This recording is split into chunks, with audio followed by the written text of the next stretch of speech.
Hey guys, how's everyone today? I'm actually just running to get some food really quick and I wanted to talk to you guys. So today I want to talk about skincare influencers. They have become pretty popular on TikTok, Instagram, and YouTube. The first skinfluencer that I came across was Hiram, and I want to preface this video by saying if you like Hiram and you find his tips helpful and you like him as a person, that's amazing. But I am going to offer some criticism on this video and share with you guys why I no longer watch him. So again, we can all have our preferences and share them. Nothing wrong with that. So I discovered Hiram, and initially I really liked him. He has a really sweet personality, and he still has a nice personality. But I started to question why I was taking advice from someone that was so young, and someone who has not the same skin type as me, has no experience directly with treating aging skin or discolored, hyperpigmentation. He's not dealt with it himself. And usually that would be okay if it was like a doctor or an esthetician, because they're seeing patients all day. So their experience comes from seeing a lot of patients. But someone like Hiram, who was a product specialist with youth to the people. I am so tongue-tied the last couple of days. So he was a skincare specialist. He was not doing procedures or seeing patients in his former line of work. And I just got to the point where I was like, why am I taking advice from him as gold, first of all? And second of all, I noticed really early on that he was very quick to cancel brands. And I'm someone who, there are some brands that I don't like to support very often, because there are some skincare brands I've discussed before where they will take images or videos from influencers that are using their products, and they will accept images that have been photoshopped or face-tuned in order to sell the results that you're going to allegedly get from using their product. And I do not like that.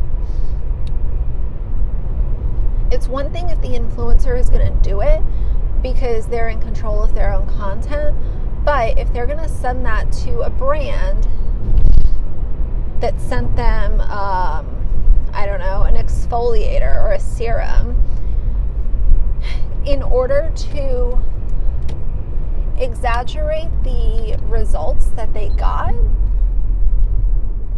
and the brand's just going to take that and say that's okay, I don't like that at all. Because you're selling the product under false results, photoshopped images. That's not what the product actually did for you. That's what Photoshop did for you.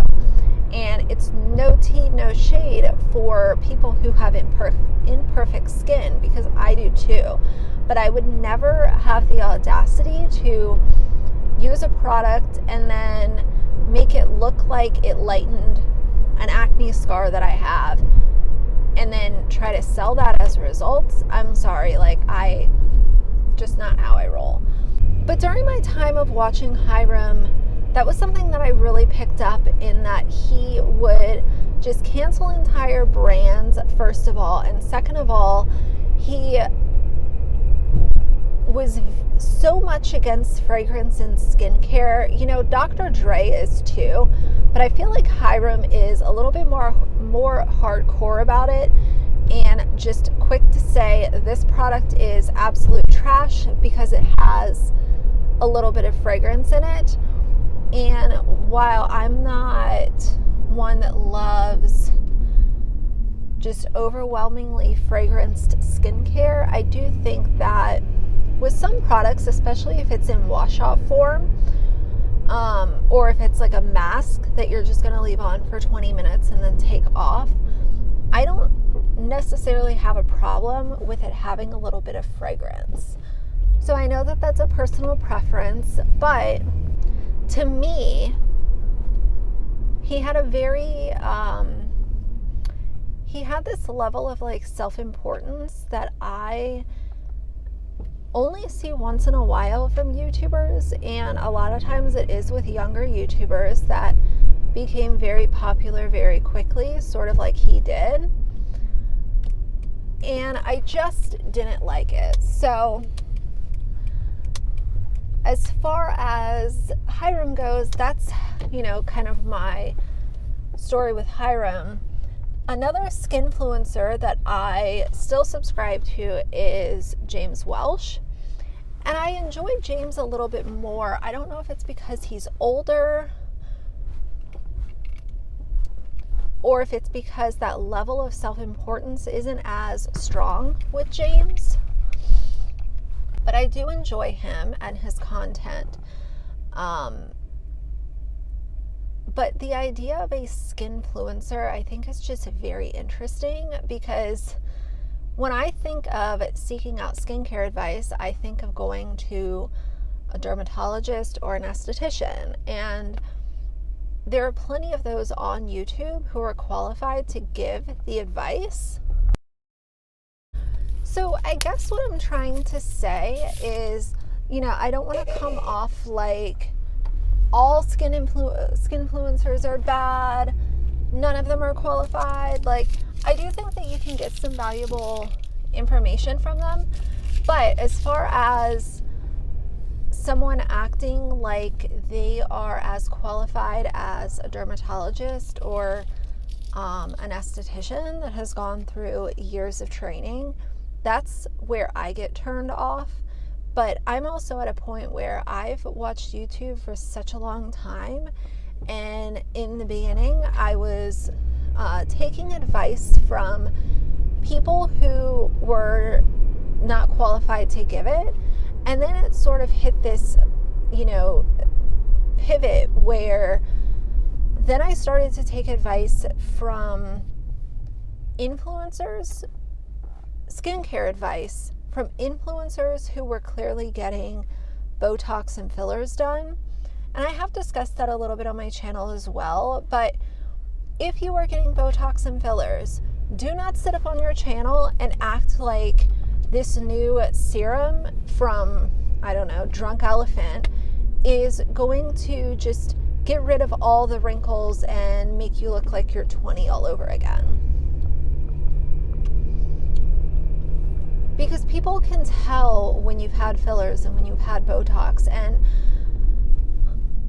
I'm sure there are some people who will look at my channel and be like, oh, well, you've said maybe one day you'll get a little bit of Botox. And I have said that on my channel, and I own it.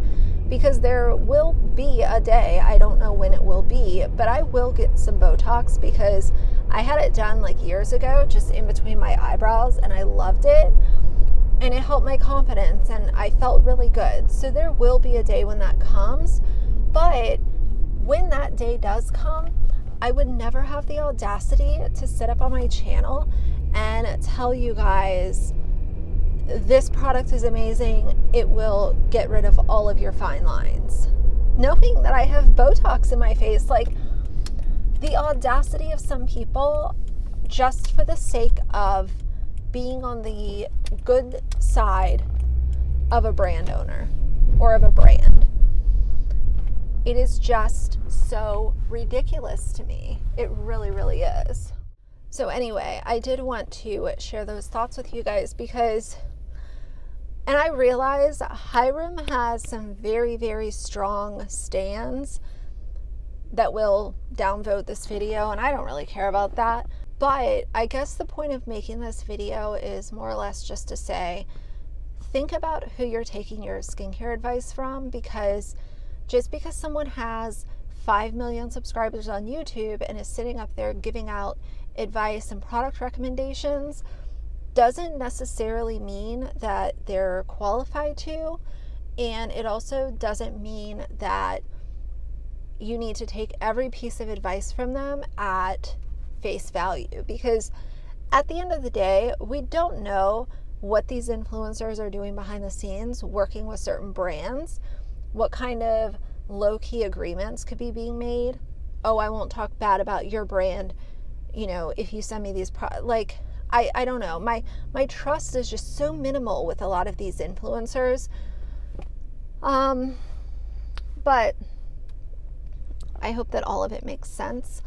If you're looking for someone to get good skincare advice from, search out dermatologists and estheticians on YouTube. And if you're entertained by skincare influencers because you like their personalities, that's amazing. Again, I always like to remind people that think about where you're spending your money, especially in the beauty sort of sector of YouTube. Do your own research, look at reviews on Sephora and Ulta from customers, not influencers, and just be careful with your wallet. Don't, spread yourself too thin and all of the good things. So anyway, those are my thoughts on this. If you like the video, please leave a like and a comment. And if you'd like to see more from me in the future, please subscribe. I'll see you guys soon. Bye.